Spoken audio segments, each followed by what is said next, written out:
Le pôle d'avocats en charge de la défense de l'ancien Premier ministre s'est adressé à la presse ce vendredi à Conakry. L'objectif de cette rencontre était d'informer l'opinion nationale et internationale des violations présumées des textes de loi. Selon ces avocats, leur client est actuellement gravement malade et devrait en principe bénéficier de soins médicaux à l'étranger. Si rien n'est fait, sa situation pourrait s'aggraver, a affirmé l'un des avocats. Il n'est pas évacué à temps, on prend l'opinion nationale et internationale témoin qu'on refuse le soin à un citoyen qui a servi la République de Guinée en tant que Premier ministre. À un citoyen guinéen mais aussi à un citoyen américain. Il a la nationalité américaine. Et je crois que la justice est humaine. La Guinée est un État aussi dont les 90% sont musulmans. On ne peut pas lui refuser le soin. Et d'autres sont sortis pour se soigner. Je parle de doyen Michel, je parle de Oué.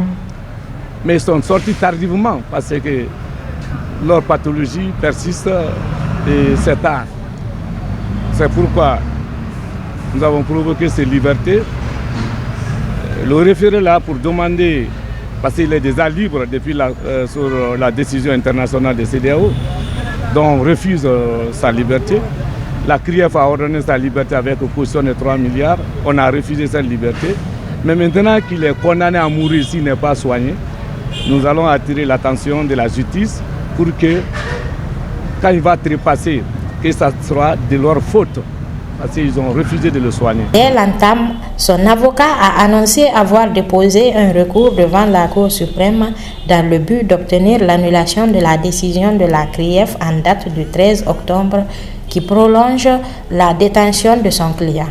L'article préliminaire, point 13 du Code de procédure pénale. C'est la loi qui nous donne ce droit. Tout citoyen privé de sa liberté a le droit de saisir le président de la juridiction pour discuter les motifs et les conditions de sa détention, pour avoir franchement, au cas échéant, sa liberté. À noter que les avocats comptent également saisir dans les jours à venir le ministre de la Justice pour attirer son attention sur l'attitude de la CRIEF qu'il estime en violation du principe du droit humanitaire.